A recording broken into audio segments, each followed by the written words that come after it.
یہ انداز بیان اور فکر غالب جو ہے اس کی پہچان ہے، اور یہی انہیں جو ہے اردو کے عظیم شعراء میں نمایاں کرتا ہے۔ دوسرے جو شعر ہے اس کی طرف موو کرتے ہیں۔ ایک کھیل ہے اورنگ سلیماں میرے نزدیک، ایک بات ہے اعجاز مسیحا میرے آگے۔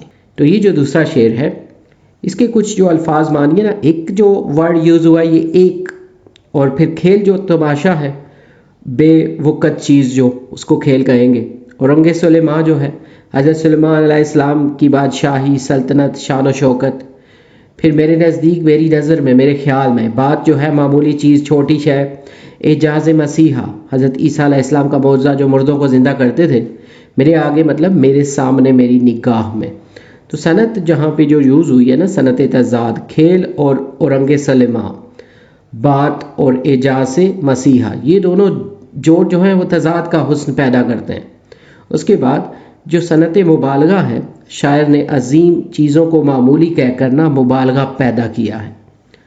اس کی جو تشریح ہے نا شعر کی، غالب اس شعر میں اپنی فکری بلندی اور دنیا کی حقیقتوں سے بے نیازی کا اظہار کرتے ہیں۔ وہ کہتے ہیں کہ میری نظر میں حضرت سلیمان علیہ السلام کی عظیم بادشاہی بھی ایک معمولی سا کھیل ہے، اور حضرت عیسیٰ علیہ السلام کا معجزہ جو کہ مردوں کو زندہ کر دینا جیسا عظیم عمل ہے، وہ بھی میرے سامنے محض ایک بات ہے۔ اس کا مطلب یہ ہے کہ شاعر کی نگاہ میں دنیا کی بڑی سے بڑی کامیابی، طاقت اور معجزات کی کوئی خاص اہمیت نہیں۔ وہ روحانی، فکری اور علمی دنیا میں اتنا آگے ہیں کہ مادی دنیا کی حیرت انگیز مناظر بھی ان کی نظر میں معمولی محسوس ہوتے ہیں۔ یہ شعر انسانی فطرت، دنیاوی فریب اور حقیقت زندگی کے گہرے شعور کو بیان کرتا ہے۔ غالب نے اپنی فکری مرتبے کو نہایت سادگی اور خوبصورتی سے بیان کیا ہے۔ نیکسٹ جو شعر ہے، جز نام نہیں صورت عالم مجھے منظور، جز وہم نہیں ہستی اشیاء میرے آگے۔ تو اس کے جو الفاظ معنی ہے نا، جز یعنی حصہ، نام محض نام یا صرف الفاظ جو ہیں، صورت عالم دنیا کی ظاہری شکل و صورت، منظور پسند، قابل قبول، ہم جو ہے وہ مکمل کل۔ اسی طرح ہستی اشیاء، اشیاء کا وجود، چیزوں کا ہونا میرے آگے، میری نظر میں، میری سوچ و فہم میں۔ صنعت جو یہاں استعمال ہوئی ہے نا، صنعت تضاد، جز اور ہم یعنی جزوی اور مکمل کا تضاد۔ اس کے بعد صنعت تکرار، جز کا تکرار دونوں مصروں میں ہوا ہے۔ اس کے علاوہ صنعت مراعات بھی کہی جا سکتی ہیں، کیونکہ نام جو ہے، صورت، ہستی ایک دوسرے سے معنوی ربط رکھتے ہیں۔ اس کے بعد اس کی جو تشریح ہے، غالب اس شعر میں فلسفہ حقیقت و وجود پر اپنی گہری فکر پیش کرتے ہیں۔ وہ کہتے ہیں کہ دنیا کی جو ظاہری صورت ہے جو ہمیں دکھائی دیتی ہے، وہ میرے نزدیک صرف ایک نام ہے، یعنی محض ایک تصور یا خیال ہے، اس کی حقیقت کچھ نہیں۔ میں اسے سچ یا اصل نہیں مانتا۔ میرے پہلے مصرے میں نا وہ کہتے ہیں کہ یہ دنیا جو نظر آتی ہے، جسے ہم دیکھتے اور سمجھتے ہیں، وہ میرے لیے فقط الفاظ کی حد تک ہے۔ وہ کہتے ہیں مجھے صورت عالم یعنی دنیا کی شکل اس لیے قبول نہیں کیونکہ وہ میرے نزدیک صرف نام کا دھوکہ ہے، کوئی حقیقی وجود نہیں ہے۔ دوسرے مصرے میں نا وہ فرماتے ہیں کہ اگر کسی چیز کو میں مکمل حقیقت مانوں تو وہ اشیاء کی موجودہ حالت یا دنیا کی ظاہری ہستی نہیں ہو سکتی۔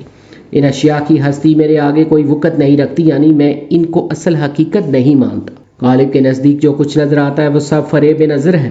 اصل حقیقت صرف وہی ہے جو ہماری آنکھوں سے اوجھل ہے، جو انسانی عقل کی پہنچ سے باہر ہے، اور وہ صرف ذات باری تعالیٰ ہے۔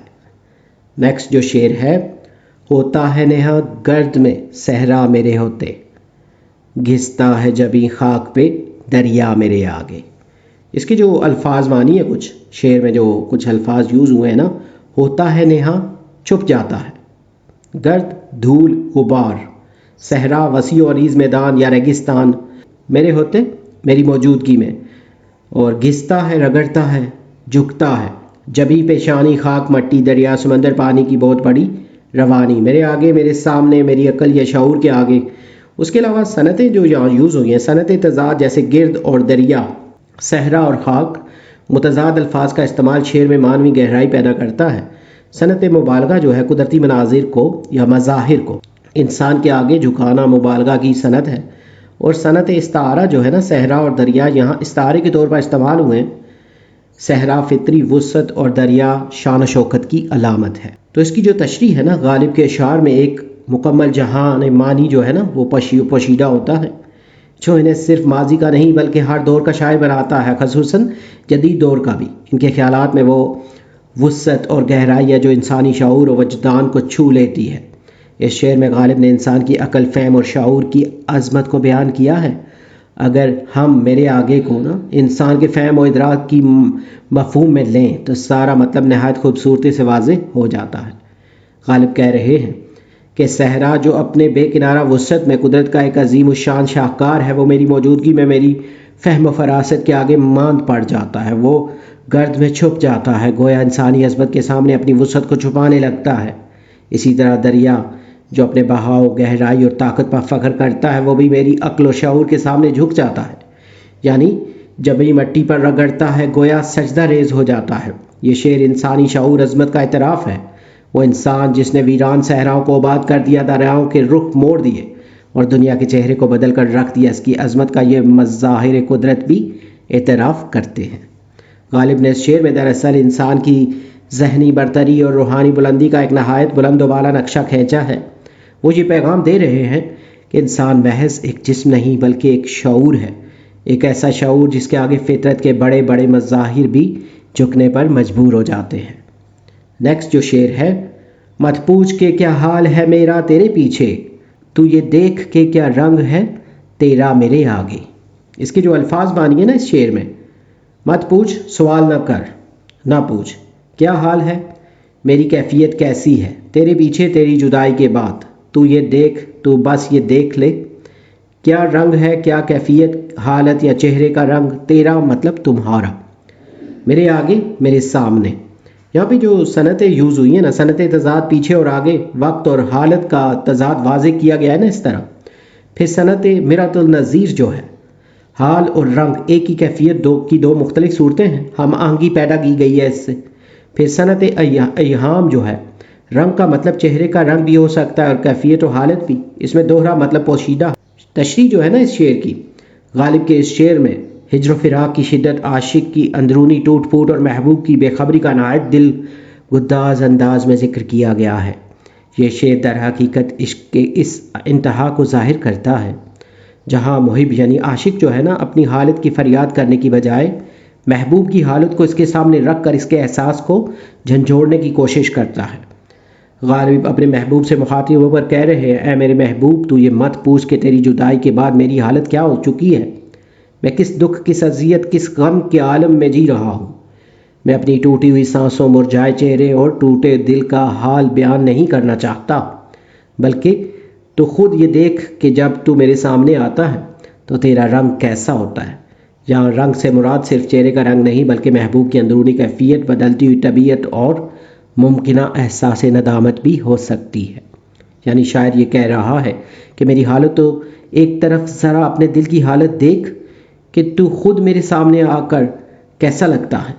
یہ ایک نفسیاتی انداز ہے جو غالب کے اسلوب کا خاصہ ہے۔ وہ محبوب کو احساس دلانا چاہتے ہیں کہ جس در پر یعنی جس درد ہجر اور تنہائی سے میں گزر رہا ہوں، اس کا عکس خود تمہارے اندر بھی ظاہر ہو رہا ہے، اور اگر تم نے غور کیا تو شاید تمہاری حالت بھی مجھ سے مختلف نہیں۔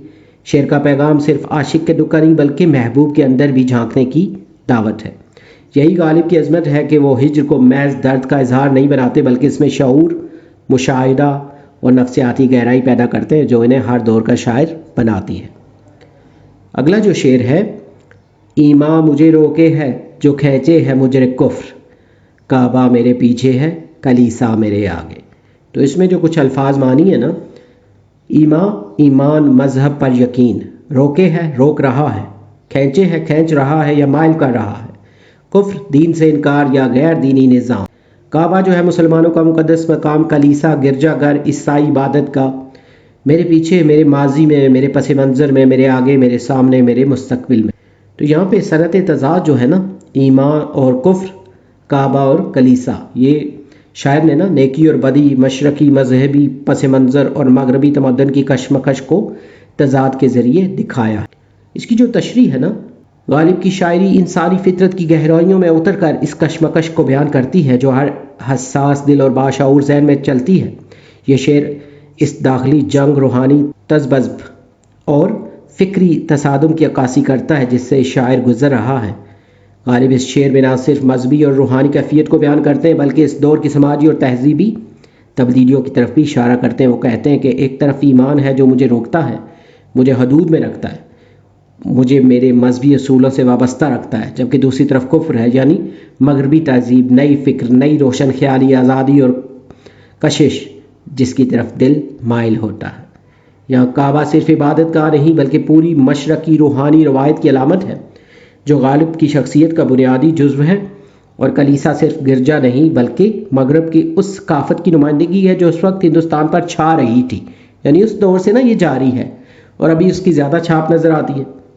شاعر کہتا ہے کہ میرے پیچھے کعبہ ہے، یعنی میں جس معاشرے، جس تربیت اور جس عقیدے سے آیا ہوں وہ مضبوط اور راسخ ہے، لیکن میرے سامنے کلیسا ہے، یعنی مغربی تمدن، علم و فکر کی آزادی، انفرادیت اور جدیدیت مجھے اس طرف کھینچ رہی ہے۔ نیکسٹ جو شعر ہے، گو ہاتھ کو جنبش نہیں، آنکھوں میں تو دم ہے، رہنے دو ابھی ساغرو مینا میرے آگے۔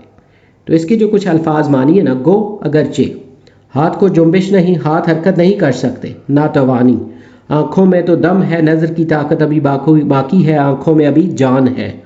ساغر جو ہے شراب کا پیالہ ہے، اس کے بعد مینا شراب کی سراہی، یعنی وہ برتن جس میں یہ ڈالی جاتی ہے نا، رہنے دو، رکھے رہنے دو، میرے آگے، میرے سامنے۔ تو صنعت جو ہے نا یہاں پہ صنعت تضاد، یعنی جنبش نہیں اور دم ہے۔ علامتی انداز، ساغر و مینا کو معرفت نہ عشق حقیقی یا روحانی تجربے کی علامت کے طور پر استعمال کیا گیا یہاں۔ اس کے بعد جو تشریح ہے نا اس کی، غالب کے اشعار ہمیشہ ایک سے زیادہ معنی کی تہوں پر مشتمل ہوتے ہیں، اور یہ شعر بھی اس جہان معانی کا نا در کھولتا ہے جس میں عشق، روحانیت، ناتوانی مگر زندہ دلی ایک ساتھ چلتے ہیں۔ شاعر کہتا ہے اگرچہ میرے جسم میں طاقت نہیں رہی، ہاتھ ساکت ہیں، بڑھاپا یا بیماری مجھے کمزور کر چکی ہے، مگر میری روح، میری آنکھوں کی چمک اور میری باطنی توانائی اب بھی زندہ ہے۔ آنکھیں وہ مقام ہیں جو انسان کے باطن کی عکاس ہوتی ہیں۔ غالب کے نزدیک آنکھیں وہ دروازہ ہے جہاں سے جمال اور کمال کی جھلک انسان کے اندر اترتی ہے۔ شعر میں ساغر و مینا صرف شراب کا سامان نہیں بلکہ روحانیت، ذکر خدا، عشق حقیقی یا معرفت الہی کا استعارہ ہے، یعنی وہ روحانی مشروب جو دل کو تسکین دیتا ہے اور انسان کو رب سے جوڑتا ہے۔ صوفیانہ روایت میں نا شراب کو بہت بار ان معنوں میں استعمال کیا گیا ہے، اور غالب بھی اسی روایت کو اپنی شعری انفرادیت کے ساتھ آگے بڑھاتے ہیں۔ غالب یہ کہنا چاہتے ہیں کہ اگرچہ میں اب اس شراب عشق کو اپنے ہاتھوں سے نہیں پی سکتا، یعنی عمل کی طاقت باقی نہیں رہی، مگر میں اسے دیکھ سکتا ہوں، محسوس کر سکتا ہوں، میرے لیے اس کا نظارہ ہی کافی ہے، کیونکہ آنکھیں وہ دروازہ ہیں جو دل کی تسکین کا ذریعہ بنتی ہیں۔ ایک اور زاویے سے دیکھا جائے تو یہ شعر اس شخص کی تصویر ہے جو زندگی کے آخری دہلیز پر کھڑا ہے، لیکن اس کے دل میں نا عشق، طلب اور روحانی ذوق ابھی باقی ہے۔ وہ کہتا ہے کہ جسمانی طاقت جاتی رہی لیکن روحانی پیاس زندہ ہے۔ یہ شعر انسان کی روحانی بیداری، باطنی طلب اور عشق کے اس کیفیت کو ظاہر کرتا ہے جس میں ظاہری کمزوریاں بھی محبوب کی یاد اور وصال کی خواہش کو ماند نہیں کر سکتی۔ لاسٹ جو شعر ہے، ہم پیش آؤ، ہم مشرب و ہم راز ہے میرا، غالب کو برا کیوں کہوں اچھا میرے آ۔ تو الفاظ معنی جو ہے نا اس کے، ہم پیشہ ایک ہی کام یا پیشے والا نا، ہم مشرب ساتھ بیٹھ کر پینے والا یا نظریاتی طور پر ایک جیسا آپ کہیں گے نا، ہم راز رازدار دل کی بات جاننے والا غالب شاعر خود یعنی مرزا غالب جو ہیں، برا کہنا، برائی کرنا، تنقید کرنا، اچھا میرے آگے یعنی میرے سامنے اچھا ہے نا، یعنی طنزیہ انداز میں کہتے ہیں۔ تو صنعت جو ہے، صنعت تجاہل عارفانہ یعنی جانتے ہوئے انجان بننا نا، اچھا میرے آگے جیسے ہے۔ تو صنعت ایہام، غالب سے مراد نا خود شاعر بھی ہے اور کبھی غالب آنے والا نا بھی ہو سکتا ہے۔ اس میں جو اس کی تشریح ہے، یہ شعر غالب کے مخصوص طنزیہ، خود پسندی اور پر اثر انداز کی جھلک دکھاتا ہے۔ شاعر یہاں بظاہر کسی تیسرے شخص سے مخاطب ہے جو غالب کو برا کہہ رہا ہے، لیکن یہ بھی ممکن ہے کہ شاعر خود ہی اپنے بارے میں بات کر رہا ہو، گویا ایک داخلی مکالمہ ہو رہا ہو۔ غالب کہتے ہیں کہ غالب یعنی شاعر خود میرا ہم پیشہ ہے نا، یعنی وہی کام کرتا ہے جو میں کرتا ہوں، وہ میرا ہم مشرب ہے، یعنی ہماری سوچ، طرز زندگی یا بیٹھنے اٹھنے کی روایت ایک جیسی ہیں، وہ میرا ہم راز ہے، میرے دل کی بات جانتا ہے، میری تنہائیوں کا ساتھی ہے۔ اب یہ سوال ہے نا کہ جب وہ میری ذات سے اتنا قریب ہے، میرے جیسے خیالات رکھتا ہے، میری زندگی کا حصہ ہے، تو تم اسے میرے سامنے برا کیسے کہہ سکتے ہو؟ شاعر گویا یہ بھی کہہ رہا ہے کہ اگر تمہیں تنقید ہی کرنی ہے تو کسی اور جگہ کر لو، میرے سامنے نہ کرو، اور اگر غالب کو میں چاہتا ہوں، اسے برحق مانتا ہوں، تو وہ ضرور کچھ خاص اور بلند مرتبہ رکھتا ہوگا۔ تو یہاں پہ اس کی جو اشعار کی تشریح ہے یہ کمپلیٹڈ ہے۔ اس کے علاوہ یہاں پہ اس کی جو ایکسرسائز تھی نا، اس میں یہ کوئی کوشچن تھے کچھ، جیسے درج ذیل اشعار کو فہم کے ساتھ پڑھ کرنا، سوالات کے جوابات دینے تھے۔ اس میں یہ جو کوشچن ہے نا، جیسے بازیچہ اطفال سے شاعر کی کیا مراد ہے، تو بچوں کا کھیل آسان کام، یا شاعر کی مراد دنیا کی بے ثباتی اور فانی ہونا ہے، اور رنگ سلیما، اس کے بعد اور اعجاز مسیحا کا مفہوم واضح کرنا ہے۔ تو حضرت سلیمان علیہ السلام کا تخت بے پناہ طاقت اور اقتدار کی علامت، حضرت عیسیٰ علیہ السلام کا معجزہ مردے کو زندہ کرنے کا عمل، یہ دونوں کی طرف اشارہ ہے نا ان الفاظ میں۔ گھستا ہے جبیں خاک پہ دریا میرے آگے، اس مصرے کا مفہوم لکھے نا، یہاں دریا سے مراد دنیا کی طاقت ہے۔ غالب کہنا چاہتے ہیں کہ دنیا کی تمام تر طاقتیں انسانی عقل کے سامنے سرنگوں ہیں۔ شاعر کے ہوتے کیا چیز نا گرد میں نہاں ہو جاتی ہے، تو اس کا جو آنسر ہے نا، صحرا گرد میں نہاں ہوتا ہے، یعنی انسانی عقل کے سامنے دنیا کی وسعت دھندلی پڑ جاتی ہے۔ اس کے بعد یہاں پہ یہ جو کچھ ملٹیپل چوائس کوسچن تھے نا، یہ جو غزل کو پڑھ کے لکھنے ہیں، جس میں بازیچہ اطفال ہے دنیا میرے آگے، ہوتا ہے شب و روز تماشا میرے آگے۔ اس شعر میں نا دنیا تماشا کو نا قواعد کی روح سے کیا کہیں گے، تو یہ قافیہ ہے۔ اس کے بعد ایک کھیل ہے اور رنگ سلیماں میرے نزدیک، ایک بات ہے اعجاز مسیحا میرے آگے۔ تو اس شعر میں نا رنگ سلیماں اور اعجاز مسیحا کو قواعد کی روح سے کیا کہیں گے، تو یہ تلمیح ہے۔ اس کے بعد اس غزل کے تمام اشعار کے آخر میں نا آنے والے الفاظ میرے آگے کو قواعد کی روح سے کیا کہیں گے، تو ردیف کہیں گے۔ تو اس کے بعد لاسٹ میں نا یہاں پہ کچھ قواعد اور زبان شناسی کے بارے میں کچھ ٹاپک تھا ایکسرسائز میں نا، تو اس وجہ سے ہم یہ تھوڑی سی جو گرامر ہے نا اس کے قواعد جو ہیں ان کو ڈسکس کرتے ہیں۔ جیسے مصرع ہے، پہلے شعر کا ہر ٹکڑا یا لائن مصرع کہلاتا ہے۔ ایک مکمل شعر میں 2 مصرے ہوتے ہیں، جیسے یہ مثال ہے نا، ہزاروں خواہشیں ایسی کہ ہر خواہش پہ دم نکلے، بہت نکلے میرے ارمان لیکن پھر بھی کم نکلے۔ اس شعر میں نا دونوں لائنیں جو ہیں یہ مصرع کہلاتی ہیں۔ اسی طرح شعر جو ہے 2 مصروں کو ملا کر ایک مکمل شعر بنتا ہے جو ایک مکمل بات یا خیال کو ظاہر کرتا ہے۔ اس کی جو مثال ہے نا، دل ہی تو ہے نہ سنگ و خشت، درد سے بر نہ آئے کیوں، روئیں گے ہم 1000 بار کوئی ہمیں ستائے کیوں۔ یہ مکمل شعر ہے نا جس میں 2 مصرے ہیں۔ اسی طرح جو قافیہ ہے، شعر کی دونوں مصروں کے آخر میں ملتے جلتے آواز والے جو الفاظ ہیں نا وہ قافیہ کہلاتے ہیں۔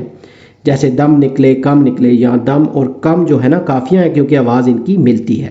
ردیف جو ہے شعر کے آخر میں بار بار آنے والا ایک ہی لفظ نا یا الفاظ ردیف کہلاتے ہیں۔ اس کی مثال میں نا ہزاروں خواہشیں آسی کہ ہر خواہش پہ دم نکلے، بہت نکلے میرے ارمان لیکن پھر بھی کم نکلے۔ اس شعر میں نا نکلے جو ہے ردیف ہے کیونکہ ہر مصرے کے آخر میں آ رہا ہے۔ بند جو ہوتا ہے نا، بند جو ہے نظم میں 2 یا 2 سے زیادہ اشعار کا ایک گروپ یا پیرا جو ہوتا ہے نا، پیرا، وہ بند کہلاتا ہے۔ یہ اکثر نظم جو ہے نا مخمس یا مسدس وغیرہ میں استعمال ہوتا ہے۔ مثال ہے نا جیسے نہ تھا کچھ تو خدا تھا، کچھ نہ ہوتا تو خدا ہوتا۔ اس کی جو 3 لائنیں ہیں نا یہ ساری، تو یہ ایک مکمل مل کے نا یہ اجتماع تینوں اشعار جو ہیں یہ مل کے ایک بند بناتے ہیں۔ اسی طرح قافیہ جو ہے اس میں نا شعر کے آخر میں وہ الفاظ یا آواز جو ردیف سے پہلے آتا ہے اور جس کی آواز ملتی جلتی ہو نا، اسے قافیہ کہتے ہیں۔ مثال میں نا ہزاروں خواہشیں ایسی کہ ہر خواہش پہ دم نکلے، یہ جو شعر ہم نے اوپر پڑھا ہے، اس مثال میں نا دم اور کم قافیہ ہے کیونکہ دونوں کی آواز جو ہے نا وہ ملتی ہے۔ مطلع جو ہے غزل کا پہلا شعر جس کے دونوں مصروں میں قافیہ اور ردیف ہوتے ہیں مطلع کہلاتا ہے۔ ہزاروں خواہشیں ایسی کہ ہر خواہش پہ دم نکلے، یہ جو شعر ہم ساری مثالوں میں یوز کر رہے ہیں یہ غزل کا مطلع ہے کیونکہ دونوں مصروں میں نا قافیہ اور ردیف دونوں موجود ہیں۔ مقطع جو ہے غزل کا آخری شعر ہے جس میں شاعر اپنا تخلص استعمال کرے، مقطع کہلاتا ہے۔ تو یہ جیسے ہے نا، رہتے ہیں اپنی مستی میں غالب ہمیں نہ چھیڑ، لوگوں کا کیا ہے باتیں بنائیں گے روز نئی، یہ شعر مقطع ہے کیونکہ اس میں غالب جو ہے تخلص جو ہے انہوں نے استعمال کیا ہوا ہے۔ غزل جو ہے غزل کئی اشعار پر مشتمل ہوتی ہے، ہر شعر مکمل خیال رکھتا ہے نا، اور اس کے علاوہ نا اس کا آغاز مطلع سے ہوتا ہے اور اکثر مقطع پر یہ ختم ہوتی ہے۔ ہر شعر میں قافیہ اور ردیف کا خاص خیال رکھا جاتا ہے۔ تو جیسے مثال ہے نا، دل ہی تو ہے نہ سنگ و خشت، درد سے بر نہ آئے کیوں، روئیں گے ہم ہزار بار کوئی ہمیں ستائے کیوں۔ اس کے بعد جو مخمس ہے، ایسی نظم جس کا ہر بند 5 مصروں پر مشتمل ہو، مخمس کہلاتی ہے۔ تو یہاں پہ جیسے یہ 5 لائنوں کا ایک شعر ہے تو یہ ایک مخمس ہے۔ اس کے بعد جو مسدس ہوتی ہے، ایسی نظم جس کا ہر بند 6 مصروں پر مشتمل ہوتا ہے، وہ مسدس کہلاتی ہے۔ ایکسرسائز میں کچھ شعر دیے ہوئے ہیں جن میں سے بتانا ہے کون سی مخمس ہے مسدس ہے، لیکن ہم نے صرف یہ جو ساری ڈیفینیشنز تھی نا ان کی تعریفیں، ان کو سارٹ آؤٹ کیا ہے اور مثالیں جو ہیں وہ بک سے علاوہ دی ہیں کیونکہ پیپر جو ہے وہ اب SLO بیس آتا ہے۔ امید ہے یہ ویڈیو اور یہ نوٹس آپ کے لیے ہیلپ فل ہوں گے۔ جلد نیو ویڈیو میں نئے لیکچر کے ساتھ ملیں گے۔ Have a nice time.